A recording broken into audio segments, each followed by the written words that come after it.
Hello everybody, my name is Tadalin, and this is my stat stacking Void Knight. This is probably the best version of my Void Knight that I've been able to play so far this league, and I'm absolutely loving it. It has an insane amount of ward, insane armor and tankiness, and just a overall great amount of damage. This build has been pushing very easily into high corruption, and I've had no problems that I've encountered so far.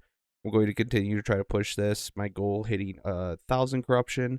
I will post videos from time to time doing maps and bosses. If you want a little bit more gameplay, feel free to check out the other videos of my channel. But this one will have a little bit of gameplay and a little bit of build explanation. So, first off, let's go ahead and hit the dummy. As you can see, it does insane amounts of damage, hitting for 3, even 400,000 crits. Getting me easily 20,000 ward, and if I stay here long enough, I can hit 25, almost 30,000 ward. This topped with the fact that I have over 70% damage reduction from my armor, currently at 76. Almost completely all of my reses are maxed out, and I have a 360% ward retention, so if I stop hitting, my ward actually goes down pretty slowly overall. Going through maps, you just have to tap a couple of smites on packs as you go through, and you'll just maintain your ward as you go. So how does this build work? Well, the key item here is the cleaver solution. This has the line, your intelligence is equal to your strength. So we are just stacking vitality and strength, and we are getting intelligence for free out of it, which gives us some ward retention. The amount of strength that we get just gives us percentile armor, and vitality is our damage scaling. We're using Smite as well as Devouring Orb for our primary damage, and we have our Smite doing 100% chance to cast Healing Hands anytime we Smite. This is how we are getting our ward and our tankiness, mainly through this node, Divine Barrier, which does require that you have this experimental mod. If you don't have this experimental mod, your Healing Hands will not give you any ward. As you can see here, if an ally has an effect that causes them to gain ward per second based on their missing health, then all of Healing Hands healing is converted to ward. So this makes it so that we have an uncapped amount of healing, but we are also always low health because we don't actually get any healing from our ward. We are low health because our smite does cost health to consume, but gives us 250% damage to multiplicative damage because of it. So let's just go ahead and take a quick overview of the gear. I am using a Peak of the Mountain. This unfortunately does not have two good rolls on it. I would prefer if I had Vitality and Strength, or even Fire Resistance just to cap me up, but Strength would be the ideal roll here. My Cleaver solution does have Crit Strike Chance and Shred Armor. On this one, I think I would prefer Crit Strike Chance and Crit Strike Multi just to give me the increased damage. I could probably get another 60 to 80% Crit Multi, which would be a good chunk of damage because we do have 100% crit strike on our smite due to the fact that we're taking +2 base crit, and I have 83% as is. So on my smite itself, it does have 100% crit chance, as you'll see here. Occasionally, I'll have white numbers, but those are from the Devouring Orbs. All of my smite damage is critty. So what are the important nodes? We want to get some healing effectiveness just for the increased amount of healing that it will give us from ward, because our ward does scale off of healing effectiveness.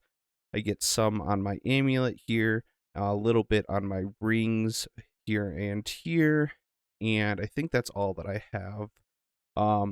You could pull a little bit more if you wanted to stack more ward, but I think this balanced level allows you to get a good amount of damage on top of it. Anything else more into healing effectiveness will probably make it so you don't do nearly as much damage. Very important to have a Crystal Skull as your catalyst with the +6% spell crit chance implicit. This is how you manage to get your crit chance so high. Cast speed is probably our most important mod overall. We're trying to get as much cast speed as we can. That just increases our damage, it increases our ward generation, and it just makes the build feel a lot better. I am overcapped a little bit on my crit strike avoidance. I could do with it not being on my boots here, but these are the only boots that I managed to roll movement speed with, so I stuck with them. Again, you're just looking to stack as much strength and vitality as you can. You want to get opal rings for the +2 all attributes implicit. Rings cannot have vitality on them, so you just want to try to get T6 or T7 strength on your rings. I could do with replacing this ring. It's not that good, but I've had a hard time finding any rings on the market currently that have a little bit better stats. Finding an opal ring with T6 or T7 strength is quite expensive. And then, of course, you have to try to craft those, and it's not worked out very well for me. The Strands of Souls is a very important item as well. It gives you base ward retention, but it also gives you mana spent gained as ward, and ward on kill, and ward per second. Without this, you will not have nearly as much ward. As you can see, it takes a little bit more to ramp up. You can still get a good amount of ward without it, but I do think the ward on kill is very worth it while you're just walking through monoliths, killing mobs. You'll get a decent amount of ward just from your devouring orbs killing things. Otherwise, you have to spend all your time smiting everything just to keep yourself alive. Honestly, I'm not sure if this belt is something that I want to swap out. I may go ahead and mess around with some other things just to see if there's anything better that I could get. The only thing I could really think of getting is just some resistances, maybe some cooldown recovery speed just to make Devouring Orb go off more. But I'm not sure that there's anything that a belt can add that this thing doesn't already give me. In terms of your idols, you want to get everything to have vitality and void damage. You can get up to 3 vitality on these nodes. Unfortunately, I have not had much luck getting the 3 vitality in each of them. If I could do so, I could increase my base damage on all of my skills a little bit more. You're looking for vitality and shredding armor on your ornate idols, and on your small idols, you want to grab healing effectiveness and void damage, or healing effectiveness and resistances if you need a little bit of those as well. These are the primary places that we're going to get the healing effectiveness just to give us the extra ward. On your relic, ideally you want to actually get +3 or +4 smite, just so you can take a couple more damage nodes. If I could cap out this one here and get a couple of points in this one here, my damage from smite would go up significantly. Getting +3 and +4 smite on a dread banner specifically is pretty rare. I've not had any of them drop myself, and the ones on the market are multiple millions just for that mod. I will put my full build in the description of the video here, but I'll go ahead and just hover all of my skills real quick here. For Devouring Orb, a couple of things I flip-flop between. I do like the cast speed and mana efficiency on Sightless Star just to get a little bit cheaper. This will add up a little bit. But if you don't have mana problems, you can just put them into Rift Color for extra void penetration on your Devouring Orbs. For Smite, if you don't have as high of crit chance, you can put a couple of extra points into Conviction and take them out of Conflagration if you choose to.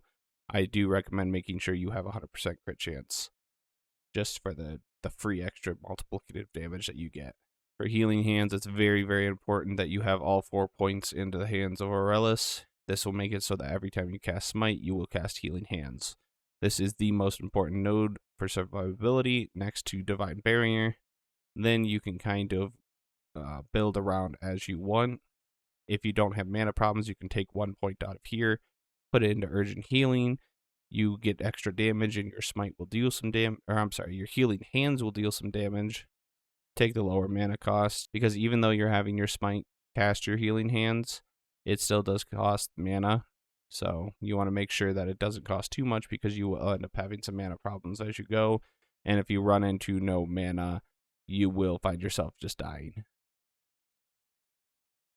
As for the passives, this works primarily because of Blade Master. This gives us cast speed of 30% if we're wielding an axe. This makes up for the fact that we lose cast speed from a wand.